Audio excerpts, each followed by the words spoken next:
Hello guys, welcome to maths with Pawan Verma. This is me Pawan Verma. यहाँ पे हम लोग डिस्कस कर रहे हैं एसएससी जीडी के प्रीवियस ईयर क्वेश्चंस को। प्रीवियस ईयर यानी कि 2023 में 2022 में जो वैकेंसी आई थी, जनवरी में एग्ज़ाम स्टार्ट होना शुरू हुआ था, तो जनवरी की सेकेंड डे का शिफ्ट 2 है। तो ऐसे ये शिफ्ट 6 लिख रखा है मैंने, क्योंकि छठा सेट में डिस्कस कर रहा हूँ। तो इसके जो भी क्वांटिटेटिव एप्टीट्यूड के सेक्शन थे, जो भी क्वांटिटेटिव एप्टीट्यूड पे जो क्वेश्चंस पूछा गया था, वो सारे क्वेश्चंस को हम डिस्कस कर रहे हैं, ताकि आपको एक आइडिया मिले कि भाई एसएससी जीडी के पेपर में कैसा कैसा सवाल आता है। ठीक है, तो चलिए स्टार्ट करते हैं इस सेशन को। और आई होप कि ये सेशन आपके लिए हेल्पफुल बन रही होगी, जो जो जीडी के पेपर देने वाले हैं। तो चलिए स्टार्ट करते हैं। स्टार्ट करने से पहले एक छोटी सी बात, जैसे कि आपको अगर पता नहीं चल रहा है, मैं आपको डेली टास्क भी दे रहा हूँ और ये पेपर वगैरह डिस्कस कर रहा हूँ, तो ये सारे जो लिंक है या फिर ये सारे पीडीएफ फाइल है, ये सब कुछ आपको टेलीग्राम चैनल में मिल जाएगा। ये हमारे टेलीग्राम चैनल का लिंक है, या आप व्हाट्सएप चैनल भी ज्वाइन कर सकते हैं। व्हाट्सएप चैनल में ज्वाइन करने के लिए डिस्क्रिप्शन में लिंक दे रखी है, तो डिस्क्रिप्शन में जाकर लिंक को ज्वाइन करें। आप व्हाट्सएप पे भी आपको अपडेट मिलता रहेगा और टेलीग्राम में भी मिलता रहेगा। ये सोशल मीडिया प्लेटफॉर्म का कुछ लिंक है, आप वहाँ भी मुझे फॉलो कर सकते हैं। वहाँ पे आप क्वेरी वगैरह जो पूछना चाहें वो पूछ सकते हैं। ठीक है, तो चलिए सेशन को स्टार्ट करते हैं। ये रहा हमारा पहला क्वेश्चन आपके स्क्रीन पे। एक सिंप्लीफिकेशन है, find the value of this equation. तो सिंप्लीफिकेशन है, सिंप्लीफाई करनी है, तो सिंप्लीफाई करना शुरू करते हैं। आप देख रहे हैं कि ब्रैकेट दिया हुआ है, बिग ब्रैकेट, स्मॉल ब्रैकेट। आपको पता है कि पहले ब्रैकेट के अंदर सॉल्व करना है, तो पहले इस ब्रैकेट को सॉल्व करता हूँ मैं। तो यहाँ पे दिया हुआ है 6 × 4 -24 -2 यानी कि -26। इस -2 को अगर मैं इसके साथ जोड़ूंगा तो -26, और 16 - 26 गिव्स मी -10, राइट। 16 - 24 देता है मुझे -10। तो ये ब्रैकेट के अंदर की वैल्यू आ गई -10। और उसके बाद ब्रैकेट के बाहर माइनस है, तो अंदर की साइन चेंज हो जाएगी, तो ये होगा +10, और 14 उसके साथ आप ऐड करेंगे तो दिस विल बिकम 24। 24 के बाद यहाँ पे बिग ब्रैकेट है, तो ये ब्रैकेट खत्म होगा कब? जब इस साइन को अंदर के साइन के साथ हम सब्सट्रैक्ट कर देंगे, क्योंकि बाहर में माइनस है, तो -24 और आगे है 20, तो दिस विल बिकम -4। उसके बाद है बिग ब्रैकेट, तो इस ब्रैकेट को अगर हम बाहर की तरफ देखें तो यहाँ पे माइनस है, तो अंदर की साइन प्लस हो जाएगी, और बाहर है 40, तो आंसर विल बिकम 44। तो हमारा आंसर हो जाएगा ऑप्शन ए 44। तो ये हमारा पहला क्वेश्चन था, इजी क्वेश्चन था। इस तरीके का सवाल एक सवाल या 1-2 सवाल आपको मतलब हर सेट में मिल जाता है, तो ये सारे सवाल आपको विद इन सेकेंड होना चाहिए, राइट। तो आता हूँ मैं नेक्स्ट क्वेश्चन पे। क्वेश्चन नंबर 2 कहता है कि find the smallest number divisible by find the smallest number that is divisible by 8, 16, 20 and 32। मतलब एक छोटी संख्या बताइए, छोटे नंबर बताइए जो इन सारे नंबर से डिवाइड हो जाए, है ना। 8, 16, 20 एंड 32 से डिवाइड हो जाए, तो वैसी कौन सी नंबर होगी? तो वैसी वो नंबर होगी ना, इनकी एलसीएम अगर निकालोगे तो एलसीएम जो आएगी वो एक छोटी नंबर होगी जो इन सबसे डिवाइड हो जाए। तो अब देखो एलसीएम कैसे निकालोगे, इतने सारे एलसीएम नंबर है, तो एलसीएम अब आपको आदत लगी हुई है कि भाई इस तरह से 2 से गया, फिर 2 से गया, इस तरह से आदत लगा हुआ है, तो ये आदत पुरानी हो गई, ये पुराना मेथड हो गया। आप कैसे निकाल सकते हो? तो देखो जो सबसे बड़ी नंबर होती है ना, उसको ब्रेक कर लो। जैसे कि इसको मैं ब्रेक करता हूँ तो 16 × 2, और 16 को भी ब्रेक करेंगे तो 2 × 2 × 2 × 2 आएगा, राइट। तो 16 × 2। अब इस तरीके से देखो तो 8 जो है वो 8 इसके अंदर आ रहा है, जैसे 8 × 2 इसके अंदर तो आ ही रहा है, तो 8 आ रहा है। 16 यहाँ दिख रही है, तो 16 तो ऑलरेडी यहाँ पे है, और 20 को भी ब्रेक करूँ तो यहाँ पे आता है 4 × 5। तो 4 की बात करें तो 4 तो है ही, इसको अगर ब्रेक करोगे तो 2 × 2 4 मिल जाएगा, लेकिन 5 हमें नहीं मिलेगा। तो मेरे पास हो जाएगा एलसीएम क्या हो जाएगी, तो 16 × 2, और जो अनकॉमन है, जो कॉमन नहीं मिला अभी तक, जैसे कि 5 को मल्टीप्लाई कर दो तो ये आपका एलसीएम हो जाता है 16। This is 10 and 16, that is 160। तो ऐसे सबसे छोटी नंबर हो गई 160, जो इन सारे नंबर से डिविजिबल हो जाती है। तो मेरा आंसर हो जाएगा ऑप्शन डी, करेक्ट। तो इस तरीके से हम एलसीएम निकाल सकते हैं। क्वेश्चन नंबर 2 हमने डिस्कस कर दिया है। नेक्स्ट क्वेश्चन पे आते हैं, क्वेश्चन नंबर 3 पे। क्वेश्चन नंबर 3 क्या कहता है, देखो कहता है number is increased by 30% and then again increased by 30%। एक नंबर है जिसको मैंने 30% से इंक्रीज़ किया, राइट, उसके बाद फिर से उसको 30% से इंक्रीज़ किया, 2 बार इंक्रीज़ किया, तो कहता है कि by what percent should the increased number be reduced so as to get back to the original number. Original number में वापस आने के लिए मुझे कितने परसेंट से इंक्रीज वाले नंबर को डिक्रीज करना पड़ेगा। तो मैं कहता हूँ कि चलो एक मान लेता हूँ, आप कोई भी नंबर मान सकते हैं, 100 मान सकते हैं या फिर बिना माने भी कर सकते हैं। तो समझिए क्या कैसा कर रहा है। तो मैं कह रहा कि एक नंबर है लेट से 100, उसको 30% से इंक्रीज़ करेंगे, तो 30% से इंक्रीज़ करेंगे तो 130% से इंक्रीज़ होगा, फिर वापस से उसको 30% से इंक्रीज़ करेंगे तो एक वैल्यू आएगी। तो इसको कैलकुलेट करके देखते हैं, तो ये 0000 ऐसे कट गया, तो 13 × 13 169 एक नंबर आया। अब कहता है कि इसको वापस से ओरिजिनल नंबर में लाना है, मतलब पहले तो मैंने 30% इंक्रीज़ करके 100 से यहाँ तक आया, अब कह रहा है कि यहाँ से वापस ओरिजिनल नंबर में आना है, तो कितने से रिड्यूस करना पड़ेगा। तो मुझे पता है कि 69 का गैप बन चुका है, 100 से 169 मतलब 69 का डिफरेंस आ चुका है, तो मुझे 69 डिक्रीज करना पड़ेगा, किस में से, 169 में से। तो कितना परसेंट डिक्रीज करना पड़ेगा, यही आपको पता करना है, ठीक है। तो this is what percent of this one, कितने परसेंट से डिक्रीज करनी पड़ेगी आपको ये पता करना है। तो इसको आप सॉल्व करें। तो कैलकुलेशन की बात आई तो मैं इसको अप्रॉक्सीमेशन थोड़ा सा ले लेता हूँ, क्योंकि गैप है काफ़ी, 38, 40, 48, 42, तो मैं इसको 70 मान लेता हूँ इसको, या 170 मान लेता हूँ। तो मेरे पास बचता है 7/17 और 00। तो 17 से मैं अगर इसको काटूँ तो 68 आ रहा है 4 टाइम्स, 2 आ रहा है तो 41.3 बचा, 3 बचा है तो लाइक 30 यानी कि अगेन 1 टाइम, और फिर मेरे पास 13 बच रहा है 130, तो 130 कितना टाइम्स हो जाएगा, तो 7 टाइम्स 41.17। मैंने नंबर इंक्रीज़ किया था, राइट। तो आप किसके साथ जाओगे, आप 40.20 के साथ चले जाओगे। वैसे आप अगर एग्जैक्टली करना चाहते तो एग्जैक्टली करके देख लो, मैं 100 को यहाँ लिख देता हूँ, 169 को मैं 170 पकड़ता हूँ, 169 को मैं 170 एज्यूम करता हूँ, और 170 को अगर मैं ये करूँ तो 690, तो कितना टाइम्स जाएगा। तो मैं कह रहा कि 1 2 3 4 टाइम्स जाएगा, क्योंकि मुझे पता है कि 170 को 4 टाइम्स करूँगा तो 680 आएगा। मेरे पास 690 है, तो 4 टाइम्स मैं इसको करता हूँ, 4 टाइम्स करता हूँ, तो 4 टाइम्स कितना आएगा, 676, 4 कम आएगा, तो 676 अगर गया तो कितना बचा, दैट इज़ 140 मेरे पास अभी भी है। तो अब ये जाएगा नहीं, तो 40 लगाएंगे, पॉइंट लगाएंगे तो जीरो लगाएंगे तो एक जीरो यहाँ पे ऑलरेडी और आ गई, मतलब 1400 हो गई।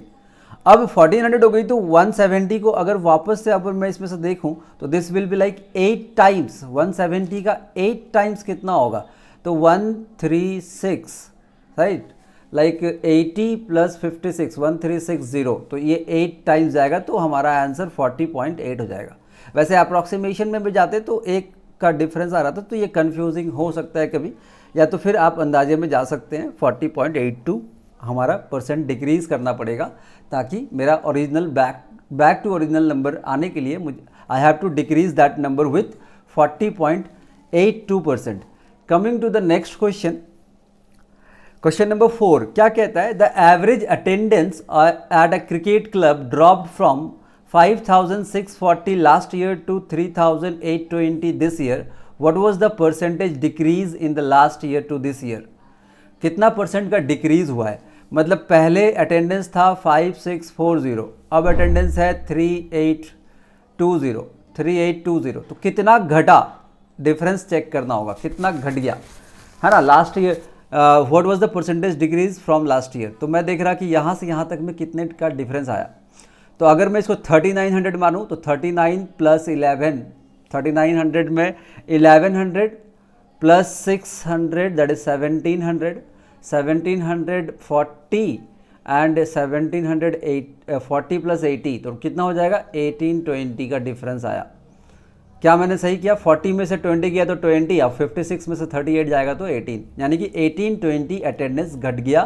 तो 1820 इज़ व्हाट परसेंट ऑफ 5640, ये आपको पता करना है।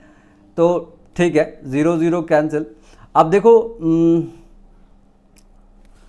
किससे काटूं मैं, 564 और यहाँ पे है 182 तो 4 से पहले कैंसिल करता हूँ, ये 0 को मैं इसके साथ ही लिख देता हूँ, मैं यहाँ पे लिख दे रहा हूँ लाइक 18200 डिवाइडेड बाई 564, 4 से कैंसिल करता हूँ तो 141 और 4 से कैंसिल करता हूँ तो this is 4 times, 22 is 5 times and 5 times and 0, यानी कि मेरे पास हो गया 4550 बाई 141, 4550 बाई 141, ठीक है। तो अब 141 से अब इसको डिवाइड करना है, तो मैं कह रहा कि 14 के टेबल में 42 आता है कितनी बार में, 3 टाइम्स में, तो 3 से ऑप्शन दिख रहा है कोई, 3 से ऑप्शन मुझे एक दिख रहा है।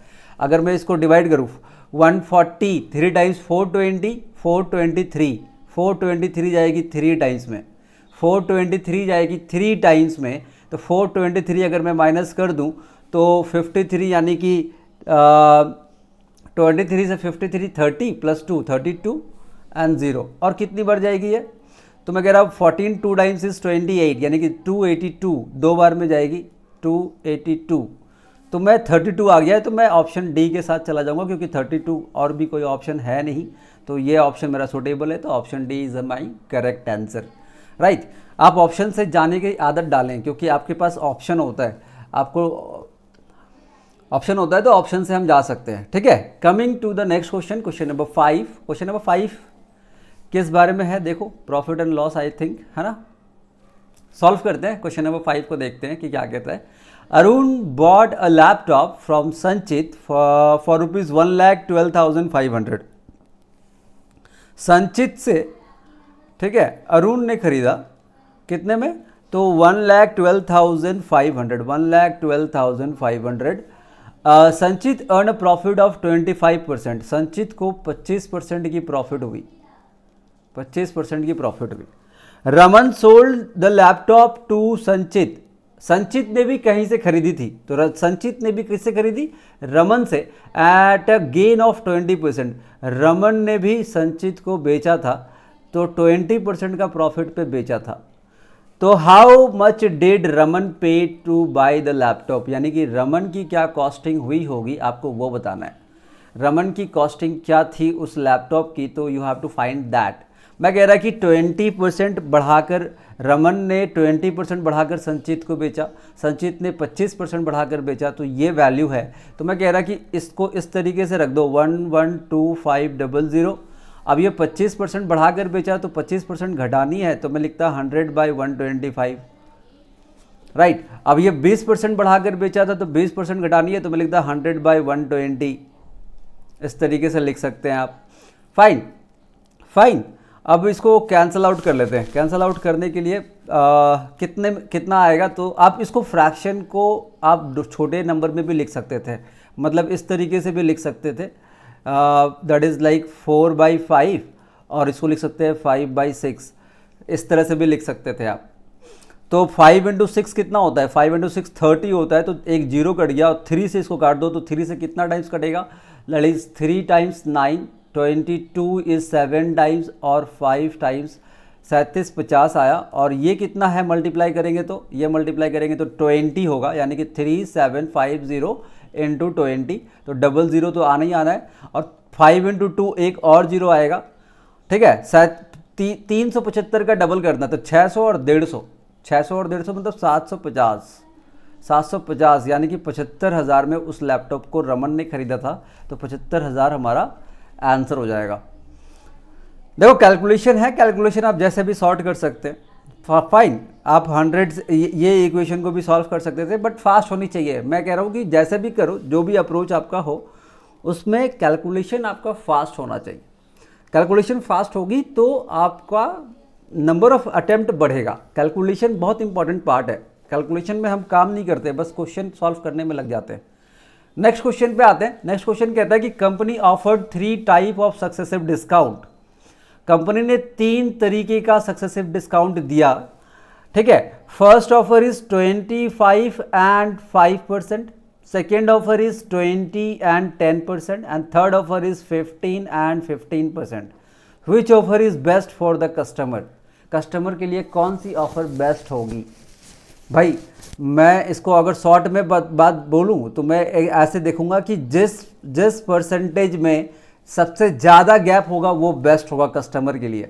कस्टमर के लिए बेस्ट कैसे हो सकता है कोई भी, तो जिसमें ज़्यादा डिस्काउंट मिलेगा, सिंपल सी बात है, जिसमें ज़्यादा डिस्काउंट मिलेगा। तो कह रहे कि जिसमें ज़्यादा गैप होगी, तो मैं 25 और 5 में देख रहा हूँ कि 20 का गैप है, 20 10 में देख रहा हूँ 10 का गैप है, और 15 15 में तो गैप है ही नहीं। तो सबसे ज़्यादा गैप यहाँ दिख रहा है। तो मैं कह रहा हूँ कि फर्स्ट जो ऑफर है वो बेस्ट होगा। फर्स्ट ऑफर हमारा आंसर हो सकता है। आप अगर कैलकुलेशन करना चाहें तो कैलकुलेशन भी कर सकते हैं। कैलकुलेशन करके देख लेते हैं कैलकुलेशन कैसे करना है। तो मैं कह रहा कि पहले मैंने 25 का दूंगा डिस्काउंट, फिर 5 का दूंगा। मान लीजिए कि एक आर्टिकल 100 का है, तो 25% का डिस्काउंट दूंगा तो कितना का हो जाएगा, 75 का हो जाएगा। फिर मैं 5% का डिस्काउंट दूंगा तो 7.5 का हाफ कितना हो जाता है, 75 में 5% का डिस्काउंट दूंगा तो 75 का 10% होता है 7.5, और 7.5 का भी हाफ होगा 3.75। तो इसमें 3.75 और माइनस हो जाएगा, तो 3.75 माइनस होगा तो 72 और 71.25। मतलब आप देखो 100 का सामान है, इतना में मिलेगा आपको, ठीक है। या तो फिर आप सक्सेसिव भी लगा सकते हो। सक्सेसिव लगा सकते हो तो कैसे कर सकते हो, x plus y plus x y by 100। तो डिस्काउंट देना है ना, तो ये हो जाएगा माइनस में। तो कैसे कर सकते हैं, 25 प्लस 5 माइनस 25 इंटू 5, ये आपका डिस्काउंट वैल्यू होगा। तो ये दिस इज 30 एंड 125 मतलब 1.25 माइनस करेंगे। 30 में 1.25 माइनस कर देंगे, तो 30 में 1.25 माइनस करेंगे तो 28.75% का डिस्काउंट मिलेगा। ये पहला हो गया, फर्स्ट वाला। दूसरे की बात करें तो 20% और 10%, तो 20 प्लस 10 माइनस 20 इंटू 10 बाई 100, तो 0 तो कट गया, 2 माइनस करेंगे, 30 माइनस 2 इज 28% का डिस्काउंट। थर्ड वाले की बात करें, आप ऐसे भी कर सकते थे, तो यहाँ पे कैलकुलेशन करनी पड़ जाती, आप एक सक्सेसिव डिक्रीज कर सकते थे, तो उस पर जल्दी हो जाएगा। तो 15 की बात करें तो 15 का सक्सेसिव हो जाएगा, 15 प्लस 50 इज 30 और 2.25 माइनस कर देंगे, तो 30 में 2.25 माइनस करेंगे तो कितना होगा, देखो 30 माइनस 2.25 तो 27.75। तो बताओ कि सबसे ज़्यादा डिस्काउंट किस में मिला, सबसे ज़्यादा 28.75 में मिला, राइट। तो हमारा first option, first offer is the best for customer. ग्राहक के लिए पहला जो डिस्काउंट था वो बेस्ट हो जाएगा, ठीक है। Coming to the next question number 7। Question number 7 कहता है कि by selling 55 toffees a shopkeeper earn a profit of 11 toffees. Selling 55 toffees, 55 toffee बेचने पे उसे 11 टॉफ़ी के बराबर प्रॉफिट हो जाती है। तो determine the percentage profit earn by them. देखो अच्छा क्वेश्चन है, प्रॉफिट एंड लॉस का है। तो कह रहा है कि कितना टॉफ़ी सेल कर रहा था, तो 55 टॉफ़ी सेल कर रहा था, तो उसे प्रॉफिट कितनी हो जा रही थी, तो 11 प्रॉफिट के बराबर प्रॉफिट हो जा रही थी। मैं ऐसे कहता हूँ, सिंपल सी पॉइंट है कि अगर मान लीजिए कि एक टॉफ़ी की प्राइस 1 रुपीज़ है, तो 55 टॉफ़ी की सेल कर रहा है, 55 टॉफ़ी सेल कर रहा है और उसमें 11 टॉफ़ी के बराबर उसे प्रॉफिट हो जा रही है। तो मैं कह रहा कि कितना टॉफ़ी सेल कर रहा होगा, तो कॉस्ट प्राइस अगर देखा जाए तो 44 होगा। 44 टॉफ़ी को इस तरीके से सेल कर रहा है ताकि वो 11 रुपीज़ की प्रॉफिट करेगा और 55 टॉफ़ी उसके लिए आ जाएगा। Sir by selling 55 toffees he earns 11 toffee की प्रॉफिट हो जाती है। तो मेरे को यहाँ पे आपको प्रॉफिट परसेंटेज निकालनी है। मतलब आप अगर देखोगे तो ये स्टेटमेंट में 2 तरीके के सवाल बन सकते हैं कि प्रॉफिट इज इक्वल टू, जैसे कह रहा है ना, shopkeeper earn profit is equal to selling price of 11 toffee और कॉस्ट प्राइस ऑफ 11 टॉफ़ी, ये बात लिखनी चाहिए थी। तो कह रहा है कि 55 टॉफ़ी बेचने पे उसे 11 टॉफ़ी के बराबर प्रॉफिट हो जाती है। तो सेलिंग अगर 55 का करता है तो 11 का प्रॉफिट हो रहा है, इसका मतलब 44 टॉफ़ी बेच रहा है और 11 का प्रॉफिट हो रहा है, तो 55 रुपीज़ आ जाएगी। तो मुझे प्रॉफिट परसेंटेज निकालनी है, तो मैं कहूँगा 11/44 दैट इज़ 1/4। 1/4 कहने का मतलब हो जाएगा 25% की प्रॉफिट हो जाएगी। ऑप्शन सी हमारा आंसर हो जाएगा। ऐसे सवाल प्रॉफिट एंड लॉस के बहुत बार पूछे गए हैं, राइट। नेक्स्ट क्वेश्चन आपके सामने है, क्या कह रहा है कि book is listed 300 rupees with a discount of 20%। What additional discount must be offered to bring selling price to 216?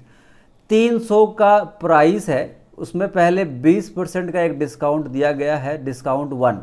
तो कहता है कि दूसरा डिस्काउंट हम कितना देंगे ताकि उसकी सेलिंग प्राइस 216 हो जाएगी, उसकी सेलिंग प्राइस 216 हो जाएगी। तो 300 की अगर एमआरपी है, 300 की अगर एमआरपी है तो 20% डिस्काउंट पहले देंगे तो कितना आएगा, यानी कि 20% यानी कि 60 रुपये का डिस्काउंट हो गया।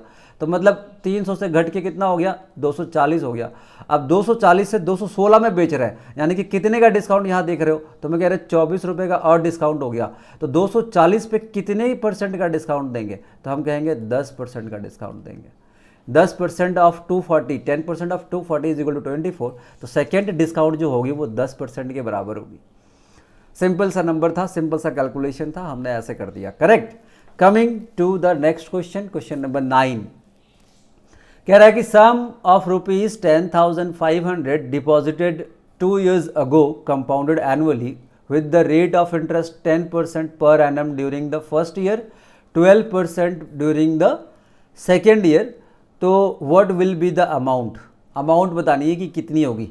आपको टोटल प्रिंसिपल प्लस इंटरेस्ट बताना है कि कितना आएगा, राइट। फर्स्ट ईयर में 10% का रेट लगाएगा, सेकेंड ईयर में 12% का रेट लगाएगा। प्रिंसिपल हमारा है 10,500 रुपये। तो मेरे को टोटल अमाउंट कितना मिलेगा आपको ये बताना है कि 2 सालों में कितना अमाउंट मिलेगा। तो देखो हम ऐसा कर सकते हैं कि 10,500 है हमारे पास, उसको पहले 10% बढ़ा दें। अब देखो ये इस क्वेश्चन को ऐसे क्यों कर रहा हूँ मैं बताता हूँ, फिर हम उसको 12% का रेट ऑफ इंटरेस्ट लगाएंगे।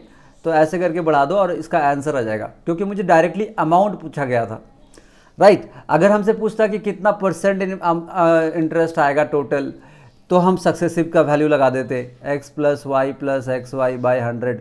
हम सक्सेसिव की वैल्यू लगा देते कि भाई पहला 10, दूसरा 12, फिर 10 और 12 को मल्टीप्लाई करो, 100 से डिवाइड कर दो, दैट इज 22 और 0 0 कट गया तो 1.2 यानी कि 23.1% की इंटरेस्ट आती टोटल। लेकिन मुझे कंपाउंड इंटरेस्ट पूछा होता तो हम ऐसा कर सकते थे। मेरे को अमाउंट पूछा है तो भी हम कर सकते हैं, बट कैलकुलेशन तब भी करनी पड़ेगी। तो अमाउंट क्या होता है, तो प्रिंसिपल प्लस कंपाउंड इंटरेस्ट होता है, राइट। तो प्रिंसिपल बाय डिफ़ॉल्ट होती है 100% और कंपाउंड इंटरेस्ट कितनी आई, तो 23.1 आई।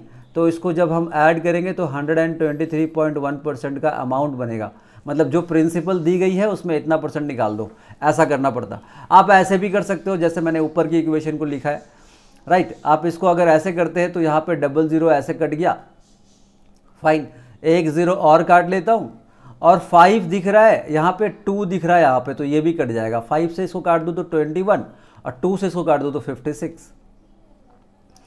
अब इसको मल्टीप्लाई कर दे तो 56। यहाँ पे अब यूनिट डिजिट को देखा जाए तो 2 जगह यूनिट डिजिट सेम है, तो मैं देख रहा हूँ कि 1 × 1 × 6, तो 6 तो 2 जगह दिख रहा है, यूनिट डिजिट पे नहीं जा सकते हैं।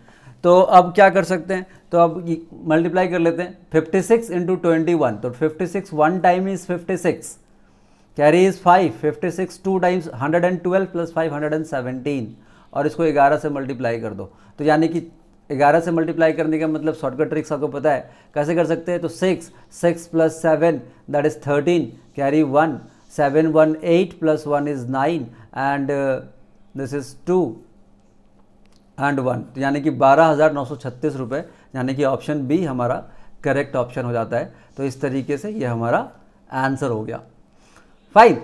तो हमारे क्वेश्चन नंबर 9 भी हमने डिस्कस कर ली। देखो अगर कंपाउंड इंटरेस्ट पूछता तो मैं ऐसे कर सकता था कि 23.1% निकाल दीजिए तो हो जाएगा।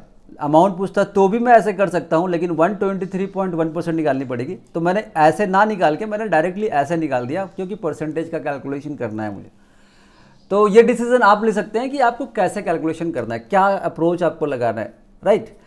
Coming to the next one, question number 10। Question number 10 कहता है कि a company charges 10% per annum compound interest on a loan, a sum of ₹2,20,000 is given by a company for a period of 2 years, 2 साल के लिए दिया गया। तो कह रहा है कि company compounded the interest every 6 month instead of yearly, every year. देखो क्या कह रहा है, कंपनी ने 10% के हिसाब से एक को दिया, इंटरेस्ट में लोन दिया, और 2,20,000 उसने लोन ले लिया 2 सालों के लिए। बोला कि भाई हम आपसे ईयरली लेंगे। लेकिन क्या होता है, the company compounded the interest every 6 month, हर 6 महीने में चार्ज करने लग गया। तो इंस्टेड ऑफ एवरी ईयर, हर साल जो करना था उसके अलावा उसके जगह पे वो 6 महीने करके, मतलब कंपनी चीटिंग करने लग गई, है ना। तो कह रहा है कि how much money would have been saved by the borrower if the company compounded the interest annually, कितना पैसा सेव कर लेता अगर ईयरली चार्ज किया होता। चार्ज क्या किया, चार्ज किया 6 मंथ, यानी कि हाफ ईयरली चार्ज किया 10% के हिसाब से। तो देखो कितना पैसा सेव कर लेता, आपको ये बताना है कि कितना पैसा सेव कर लेता। तो मैं इसको कैलकुलेशन थोड़ी सी करनी पड़ेगी। तो कह रहे हैं कि 10% रेट ऑफ इंटरेस्ट है, रेट ऑफ इंटरेस्ट है 10% पर एनम। तो अगर ईयरली अगर चार्ज करूंगा, कंपाउंडेड ईयरली अगर चार्ज करूंगा, तो ईयरली में कितना इंटरेस्ट आएगा, यानी कंपाउंड इंटरेस्ट कितना आएगा। तो मैं कह रहा हूँ 10 + 10, 10 × 10/100, x + y, xy/100, यानी कि 21% ऑफ प्रिंसिपल आएगा इंटरेस्ट, 21% ऑफ प्रिंसिपल आएगा इंटरेस्ट। लेकिन 2 सालों तक वो हाफ ईयरली चार्ज कर रहा है, 2 सालों तक हाफ ईयरली चार्ज कर रहा है। अब जब हाफ ईयरली चार्ज करता है तो हमें पता है कि रेट जो है 10% पर एनम, उसमें डिवाइडेड बाई 2 होगा, तो इफेक्टिव रेट क्या हो जाएगी 5%। और 2 सालों तक चार्ज करेगा, तो 2 सालों तक चार्ज करेगा तो मतलब 5% पहले 6 महीने, 5% दूसरा 6 महीना, 5% तीसरा 6 महीना और 5% आखिरी का 6 महीना, 6 महीने करके 2 साल तक। अब इसका इंटरेस्ट कितना होगा, ये तो ईयरली हमने निकाल लिया। तो पहले आप क्या करो, इन दोनों का निकाल दो, तो कितना हो जाएगा 5 + 5 10.25, 10.25। अब इनका भी निकाल दो, तो ये कितना हो जाएगा 10.25। और जब इन दोनों का निकालोगे तो अब इसको करना पड़ेगा, तो 10.25 + 10.25 कितना हो गया 20.50, और प्लस 10.25 × 10.25, यानी कि ये हो जाएगा कितना ये हो जाएगा 0.05 समथिंग कुछ नंबर आएगा, आप कैलकुलेशन करके देखना। तो ये कितना आएगा, सॉरी 0 नहीं आएगा, मैं कह रहा हूँ 1.05 समथिंग आएगा। अब इसको कैलकुलेशन करके देखना, मैं जो बता रहा हूँ, ठीक है। ये आएगा 1.05, 4 ऐसे 4 डिजिट के नंबर है, तो 6 डिजिट तक का वैल्यू आएगा। तो ये कितना हो जाएगा, तो ये अप्रॉक्सीमेटली हो जाएगा 21.55% हो जाएगा। अप्रॉक्सीमेटली हाफ ईयरली करके जब चार्ज करेगा तो 21.55% ऑफ प्रिंसिपल इंटरेस्ट आएगा। पहले ईयरली में इतना आना चाहिए था, लेकिन हाफ ईयरली में इतना आएगा, ठीक है। तो इस तरीके से मुझे पूछा है कि कितना कम पे करना पड़ता, कितना कम। तो मैं देख रहा हूँ कि यहाँ से यहाँ तक में डिफरेंस है 0.55% का, 0.55% का अप्रॉक्सीमेट वैल्यू मैंने लिया हुआ है, ठीक है। तो 0.55% ऑफ प्रिंसिपल, प्रिंसिपल कितनी थी 2,20,000, तो डायरेक्टली मैं लिखता हूँ 2,20,000 जो वैल्यू है उसका 0.55% निकालनी है। 0.55%, तो पॉइंट को भी जब रिमूव करूँगा तो यहाँ पे 4 से 4 जीरो कट गई, 22 टाइम्स 110, 110 + 11, 110 + 11 इज 121। तो इतना रुपए, यानी कि आप किसके पास पहुँचे, देखिए अप्रॉक्सीमेट लिया मैंने, तो किसके पास पहुँचे 1210, यानी कि ऑप्शन बी हमारा आंसर हो जाएगा। तो इस तरीके से ऐसे सवालों को आप डील कर सकते हैं। अब देखिए यहाँ पे मैंने क्या किया, किसी को अगर डाउट है तो मैं उसके लिए आपको बताता हूँ कि मैंने यहाँ पे क्या किया कि 10.25 में फिर मैंने x + y + xy/100 को अप्लाई करा, तो इसकी अप्रॉक्सीमेट वैल्यू आ गई है मेरी 21.55, और बड़ी वैल्यू होगी, 4 डिजिट होगी यहाँ पे, क्योंकि पॉइंट के बाद 4 डिजिट है, तो 4 डिजिट होगी, तो मैंने 2 ही डिजिट लिया, तो मेरा आंसर अप्रॉक्सीमेट आया। तो ऑप्शन बी के साथ मैं चला गया, 1211 रुपये 40 पैसा, ठीक है। तो इस तरीके से ये क्वेश्चन हमारा डील हो गया, क्वेश्चन नंबर 10, ठीक है। क्वेश्चन नंबर 11 पे आते हैं, नेक्स्ट क्वेश्चन पे। क्वेश्चन नंबर 11 क्या कहता है, इस स्टेज को देखिए। कह रहा है कि if x is directly proportional to y and x = 10, y = 8, x जो है वो y से डायरेक्टली प्रोपोर्शनल है, और x की वैल्यू अगर 10 है और y की वैल्यू 8 है, तो what is the value of x when y is 36। तो x की वैल्यू क्या होगी जब y की वैल्यू 36 होगी।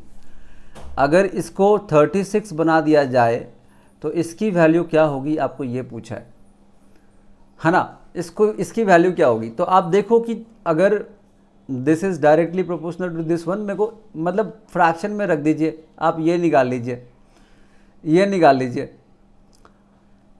डायरेक्टली आप ऐसे कैलकुलेट कर सकते हैं। तो मैं इक्वेशन को डायरेक्टली x की वैल्यू निकालनी है तो मैं लिख लेता हूँ x is equal to 1010 into 36/8।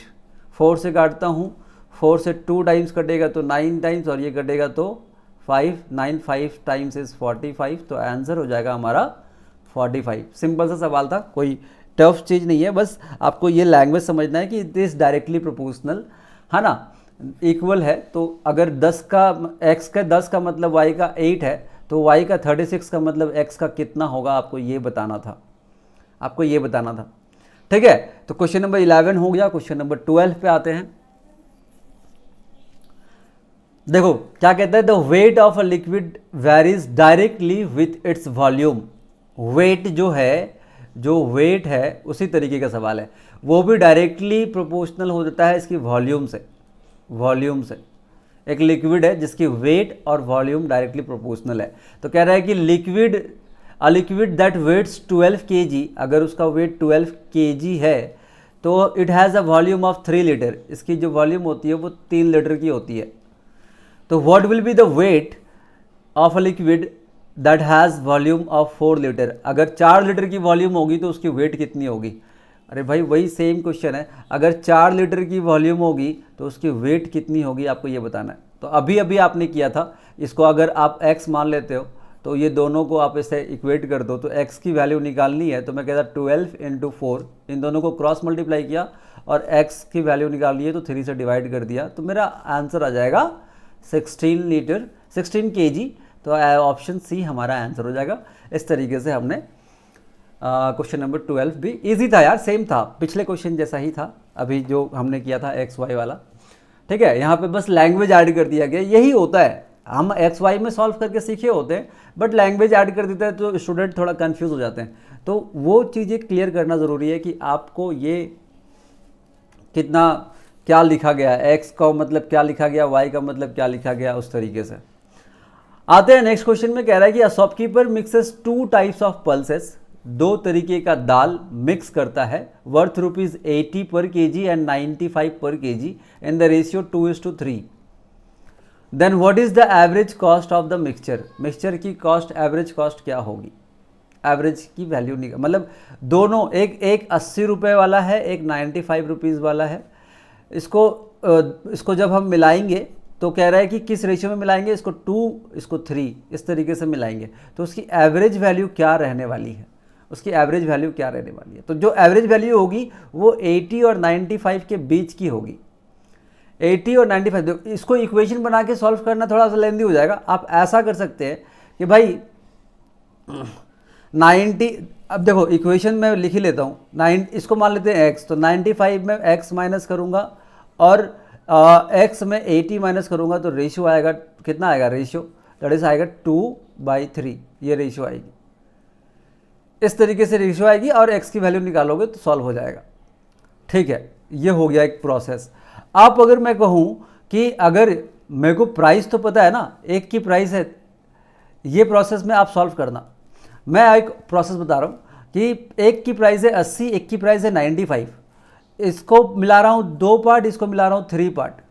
ठीक है, तो मैं कह रहा कि चलो सॉल्व करते हैं, एवरेज प्राइस निकालनी है। इस तरीके के सवालों को ऐसे आप याद करो प्रोसेस, मैं वैसे डिटेल क्लास में ये सारी चीज़ें बताता ही हूँ।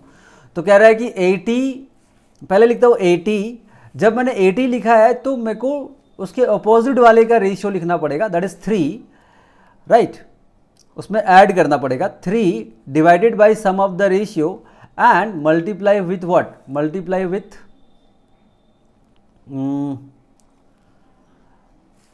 difference of 80 and 95, that is 15. So this is like 3 times 3 into 3 is 9, 80 plus 3, 80 plus 9 is 89. This is the average price. x की वैल्यू जो आएगी वो 89 आएगी, चेक करके देख लेना आप। मैंने क्या किया कि छोटे वाली वैल्यू को जब लिखता हूँ मैं तो मुझे ऐड करना पड़ेगा।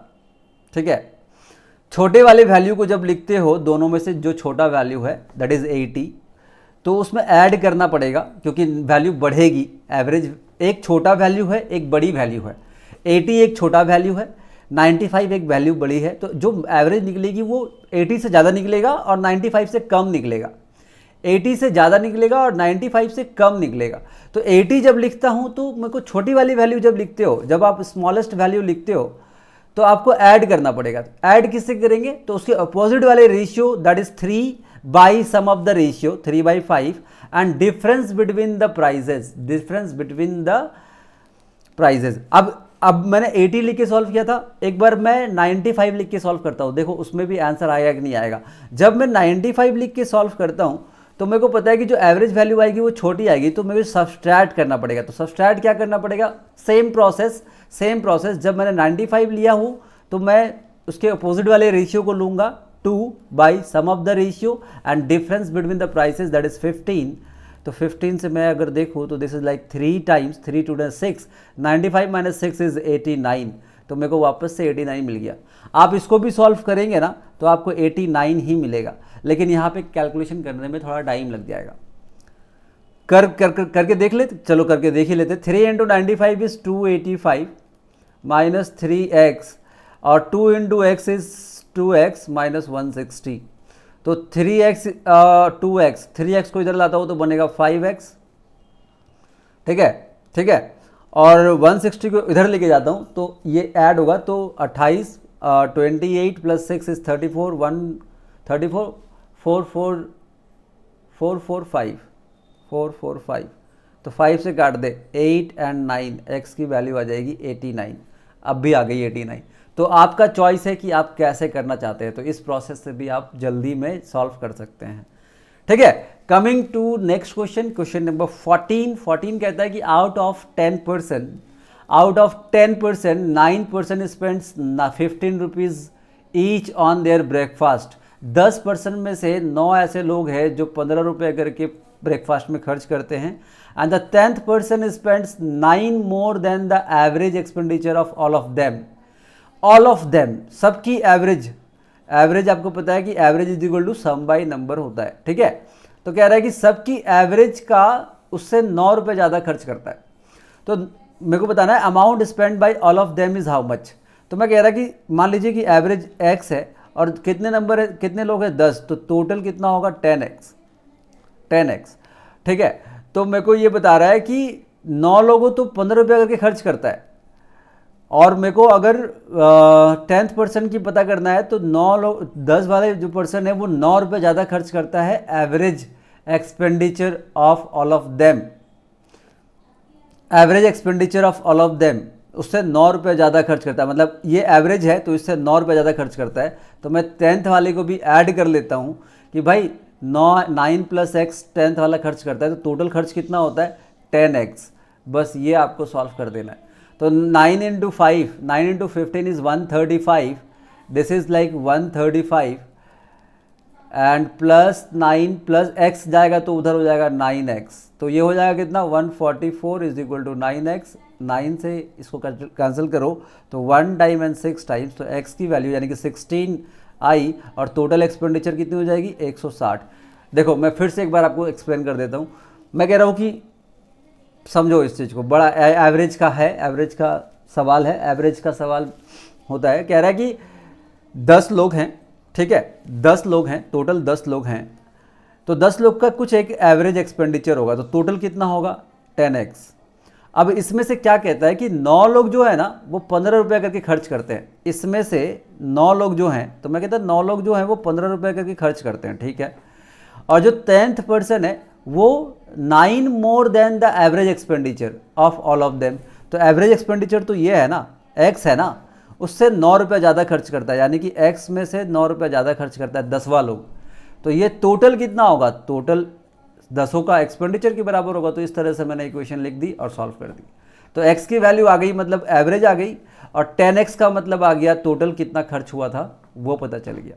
तो इस तरीके से ये सवाल भी हमारा सॉल्व हो गया।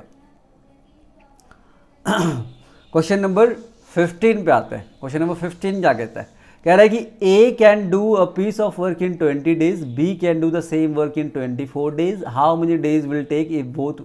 भाई सिंपल सा सवाल, ए 20 दिनों में, बी 24 दिनों में, तो दोनों मिलके करेंगे तो कितने दिनों में कर देंगे, आपको ये बताना है। तो 20 और 24 का एलसीएम अगर ले लूँ तो 120 ले सकते हैं हम, ये हो जाएगा 6, ये हो जाएगा 5, तो 6 + 5 120/11, तो दिस इज़ लाइक 110 जाएगा 11 टाइम्स, और ये हमारा आंसर हो जाएगा। तो 11 होल कहाँ गया, 10 होल 10/11 होगा, नॉट 11 होल, 10 होल 10/11, तो हमारा आंसर हो जाएगा ऑप्शन सी। ऑप्शन सी हमारा आंसर हो जाएगा। क्वेश्चन नंबर 15 हमारा टाइम एंड वर्क था, इजी क्वेश्चन था। ओके, क्वेश्चन नंबर 16 कह रहा है कि A can do a piece of work in 72 days. A जो है किसी काम को 72 दिनों में करता है, लिख लेता हूँ 72 days. B can do it in 90 days, B जो है 90 डेज में कर लेता है। They work together for 30 days, दोनों ने मिलके, जैसे ये काम है, अब इसको समझो, तो दोनों ने मिलके 30 दिनों तक काम को किया, 30 डेज तक काम को किया। अब and then B left, B इसके बाद बी चला जाता है तो ए रह जाता है। Find the days taken by A ने कितने दिन लेगा इस काम को ख़त्म करने के लिए, ए कितना दिन लेगा, आपको ये बताना है। तो अब यहाँ पे इसका एलसीएम ले लो, 90 का मल्टीपल कर लो, मैं कह रहा हूँ बड़े नंबर का मल्टीपल कर लो, तो 90 का मल्टीपल अगर करूँ तो 720 का आधा 360 हो जाता है, तो ये हो जाएगा 5 टाइम्स और ये हो जाएगा 4 टाइम्स। तो दोनों मिलके स्टार्टिंग में 30 दिन तक काम कर रहे थे, तो दोनों मिलके मतलब 5 + 4 9 यूनिट करेंगे 30 डेज तक, तो कितना दिन कितना काम हो जाएगा, तो 270 यूनिट काम हो जाएगा। इसमें से माइनस कर दो, कितना बचा, तो 30 और 60 90 यूनिट काम बच गया। तो 90 यूनिट काम कौन करेगा, ए करेगा। कितना उसका एफिशिएंसी है, 5 का एफिशिएंसी है, तो कितना दिन लेगा वो, 18 डेज लेगा। तो आंसर हमारा हो जाएगा 18 डेज। सिंपल सा था ये, टाइम एंड वर्क सिंपल सा सवाल था। सारे सवाल आप 10 सेकेंड 15 सेकेंड के अंदर कर सकते हैं अगर आपकी प्रैक्टिस बढ़िया है तो, ठीक है। तो ये हो गया हमारा क्वेश्चन नंबर 16। हम आते हैं नेक्स्ट क्वेश्चन, क्वेश्चन नंबर 17 पे। क्वेश्चन नंबर 17 क्या कहता है कि two train 140 metre 160 metre in length, दो ट्रेन है, 140 मीटर की एक ट्रेन है 160 मीटर की, are running towards each other on a parallel line. एक ट्रेन इधर से आ रही है, लेट से इसका लेंथ है 140 मीटर, एक ट्रेन इधर से आ रही है, उसकी लेंथ है 160 मीटर, ठीक है। One at a speed of 40 and other at a speed of 50, एक की स्पीड 40 kmph है और एक की स्पीड है 50 kmph, ठीक है। In how much time will they clear each other from the moment they meet. मतलब मुझे क्वेश्चन पूछ रहा है कि भाई कितने देर में ये एक दूसरे को क्रॉस कर लेंगे, from the moment they meet.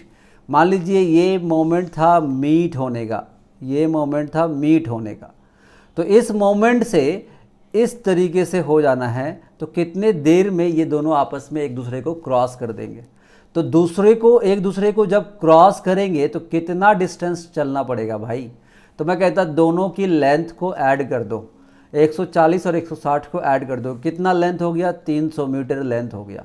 अब जब हम एक दूसरे को क्रॉस करेंगे तो इसकी स्पीड काम करेगी इधर जाने के लिए और इसकी स्पीड भी इधर काम करेगी, तो दोनों की स्पीड को भी आप ऐड कर दीजिए। ये हो गया अपोजिट डायरेक्शन वाली बात। रिलेटिव स्पीड आप पढ़े होंगे, रिलेटिव स्पीड में अपोजिट डायरेक्शन और सेम डायरेक्शन होता है। तो अपोजिट डायरेक्शन में क्या होता है, तो स्पीड दोनों ऐड हो जाती है। तो दोनों स्पीड को मैंने ऐड कर दिया, 40 + 50 दैट इज़ 90, तो 90 किलोमीटर पर आवर है और ये मीटर में था, ये किलोमीटर पर आवर है, तो इसको मीटर पर सेकेंड में कन्वर्ट करते हैं 5/18 से मल्टीप्लाई करके। 5/18 था तो 18 को मैंने डायरेक्टली ऊपर लिख दिया। 18 से ये कटेगी 5 टाइम्स, 25 से कटेगी ये 12 टाइम्स, तो हमारा आंसर होगा कि 12 सेकेंड में एक दूसरे को ये दोनों क्रॉस कर देगी। ऑप्शन बी हमारा आंसर हो जाएगा। दोनों एक दूसरे को 12 सेकेंड में क्रॉस कर देगी। तो इस तरीके से हमने क्वेश्चन नंबर 17 भी कर लिया, ठीक है। Coming to the next one, question number 18। Question number 18 क्या कहता है, देखो क्वेश्चन नंबर 18 कह रहा है कि अ बस can run 20 percent faster than a bike, एक बस है जो 20% तेज़ी से चलता है बाइक के according, both started from the same place at the same time and reach the same destination 60 kilometre away from the same time at the same time. मतलब एक बस है और एक बाइक है और बस की स्पीड 20% ज़्यादा है। 20% की बात अगर करी जाए तो मतलब 1/5। तो मैं कहता हूँ कि बस है और बाइक है तो स्पीड की बात करते हैं, स्पीड की बात करते हैं। तो स्पीड ज़्यादा है किसकी, बस की, तो 5 + 1 यानी कि बस की स्पीड अगर 6 है तो बाइक की स्पीड 5 है। ठीक है, हाँ। तो कह रहा है कि क्या कह रहा है कि both start from the same place, same time पे, डेस्टिनेशन है 60 किलोमीटर का away, and reach the same destination at the same time. On the way however bus stops at the station for 10 minutes. The speed of the bike बतानी है कि कितनी होगी, speed of the bike बतानी है कितनी होगी। देखो क्या बोल रहा है कि दोनों सेम टाइम पे निकला, बस की स्पीड 6, बाइक की स्पीड 5, ठीक है। लेकिन बीच में बस को कहीं स्टॉपेज लेना पड़ा, तो जो डेस्टिनेशन, ये डेस्टिनेशन है 60 किलोमीटर का, तो बाइक और बस दोनों सेम टाइम पे यहाँ पहुँचा, सेम टाइम पे पहुँचा।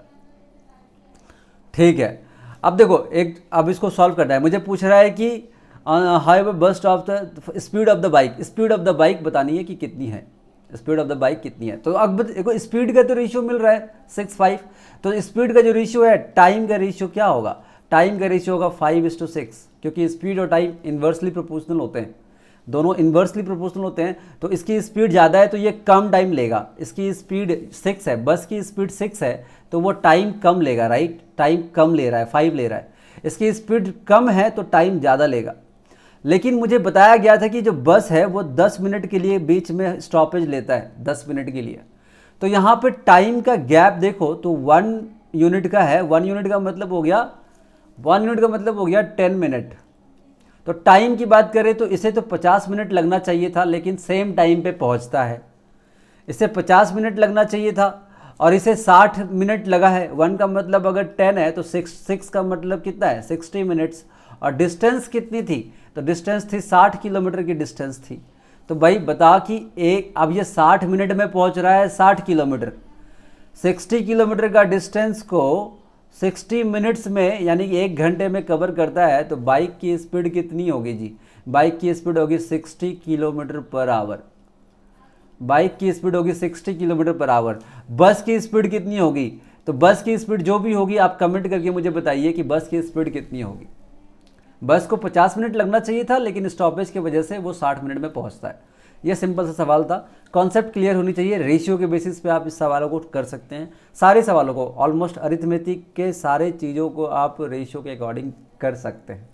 ठीक है, तो ये हो गया हमारा क्वेश्चन नंबर 18 डन, यानी कि बाइक की स्पीड हो गई 60 के स्पीड से, यानी कि 60 kilometre per hour, option A. Coming to the next one, question number 19 कह रहा है कि curved surface area of a sphere of radius 14 centimetre is how much. एक स्फीयर है, एक बॉल है, तो बॉल की curve surface area, total surface area, total उसको जो मान लीजिए एक बॉल है, फुटबॉल है, तो उसका जो सरफेस एरिया है वो कितना है, टोटल सरफेस एरिया बताना है। तो surface area of curved surface area of surface area of a sphere is like 4πr², ये होता है उसका फॉर्मूला। और रेडियस की वैल्यू गिवन है 14, रेडियस कितनी है तो 14, तो वैल्यू निकाल दीजिए 4 × 22/7 और 14 × 14, ये आपको करना है। तो 7 से काटो तो ये 2 टाइम्स, 7 से काटोगे 2 टाइम्स, तो वैल्यू आगे की देखो तो क्या होगा। अब देखो यहाँ पे कितना आएगा, तो 4 × 2 8, 8 × 4 32, 32, 2 × 2 इज़ 4, 4 4 4 4 दो ऑप्शन में दिख रही है, ये दोनों ऑप्शन तो एलिमिनेट हो गई, अभी 2 ऑप्शन में रह गई।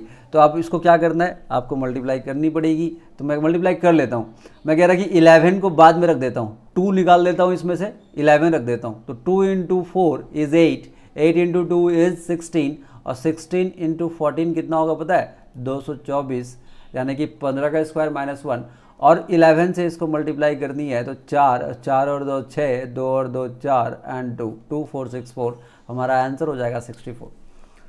हमारा आंसर हो जाएगा 2464 centimetre square is the curve surface area of that sphere having a radius of 14 centimetre. I hope कि आपको कैलकुलेशन फास्ट करनी पड़ेगी। आप अगर कैलकुलेशन देख के आप शॉक हो रहे हैं तो कैलकुलेशन आपको फास्ट करनी पड़ेगी। मैं इसके लिए लाइव सेशन लूँगा, बहुत सारी चीज़ें डिस्कस करूँगा लाइव सेशन में, कैलकुलेशन को कैसे फास्ट किया जा सकता है। ठीक है, कह रहा है कि if the longest diagonal of a cube is this much then its volume is how much. Longest diagonal of a cube, तो डायगोनल की वैल्यू क्या होती है, √3 into side is equal to diagonal, यही होती है ना यार, बस इस पे वैल्यू रख दो। तो √3 into side is equal to √432। इसको ब्रेक कर सकते हैं क्या, 432 को ब्रेक कर सकते हैं, तो किससे किससे काट सकते हैं, 4 से काट सकते हैं, 8 से काट सकते हैं, 8 से भी काट सकते हैं, और किससे काट सकते हैं, 16, 4 से काट सकते हैं, 8 से काट सकते हैं, 2 से काट, 16 से कैंसिल कर सकते हैं क्या, 16 से। तो हम कहते हैं 16 से अगर करते हैं तो 16 का टेबल 2 टाइम्स 32, 112, यानी कि कितनी बार 8 बार ना, 16 इंटू 8 इज 112, 8 टाइम्स को भी अगर हम ब्रेक कर लें तो मैं इसको ऐसे लिख देता हूँ 16 इंटू 4 इंटू 2, सही लिखा मैंने। तो इसको अगर मैं देखूँ तो ये आएगा 4 इंटू 2 आएगा, तो ये √3 तो कटेगी नहीं। ठीक है, चेक करना तुम हम कुछ गलत कर रहे हो तो। इसका 4 आ गया, इसका 2 आ गया, तो √2 रह गया, √2 आएगा। इसको ब्रेक करो, बढ़िया से ब्रेक करो, 42 को ब्रेक, 432 को ब्रेक करो। तो मैं कह रहा 16 से कर लेते हैं। 16 का टेबल में कितनी बार, 32 आ गया 2 बार, 112 रह गया, 112, 16 के टेबल में कितनी बार, तो 5 टाइम्स 80, 96 एंड 6 7 आएगा यार, 5 6 7 टाइम्स 27 आएगा। मैं यहाँ पे गलत लिख रहा था, यहाँ 8 कैसे लिख दिया मैंने, ये गलत लिख दिया मैंने, ठीक है ओके, पता नहीं क्या सोच के 8 लिख दिया मैंने। ये वैल्यू को मैं यहाँ पे मिटा देता हूँ, अब लिखता हूँ 16 इंटू 27, ऐसे आया। अब 27 में भी अगर मैं ब्रेक करूँ तो 16 इंटू 9 इंटू 3 आएगा, और रूट ओवर में है तो मेरे को बता कि इसमें से बाहर क्या आएगा, 4 इंटू 3, और √3 रह जाएगी। तो यहाँ पे तो क्या था, √3 इंटू ए, तो √3 कट गया, तो ए की वैल्यू क्या आ गई, 12, ए की वैल्यू 12 आ गई। तो बोल रहा है कि find the volume of a cube. तो वॉल्यूम ऑफ क्यूब क्या होता है, साइड का स्क्वायर नहीं, साइड का क्यूब, यानी कि 12 इंटू 12 इंटू 12। तो 12 का क्यूब कितना होता है भाई, 17 28 17 28। तो ये आपका सवाल 20 नंबर क्वेश्चन, ऑप्शन सी आपका आंसर हो गया। ठीक है, तो इस तरीके से हमने पूरे सेट को डिस्कस किया है। आई होप कि आपका ये कैलकुलेशन या फिर ये सेट आपको हेल्प करेगा, आपको नॉलेज गेन करने में, और आपकी कॉन्फिडेंस बूस्ट करेगा, ताकि क्वेश्चंस कैसे होते हैं, कैसे डील करना चाहिए, ये आपको एक प्रॉपर आइडिया मिले। तो thank you for giving your time. Video अच्छी लगी हो तो उसको लाइक ज़रूर करें, कमेंट करें, कुछ कमेंट करें कि सर अच्छा लगा, नहीं अच्छा लगा, कुछ भी। हाँ, चैनल में हैं नए तो सब्सक्राइब करिए, और दोस्तों के साथ शेयर कीजिए, उनके साथ शेयर कीजिए जो जीडी के पेपर देने वाले हैं, उनके लिए बहुत अच्छा है, राइट। तो thank you for giving your time. फिर मिलेंगे हम लोग नेक्स्ट वीडियो में, और भी क्वेश्चंस डिस्कस करेंगे। तब तक के लिए ख्याल रखें, धन्यवाद, थैंक यू।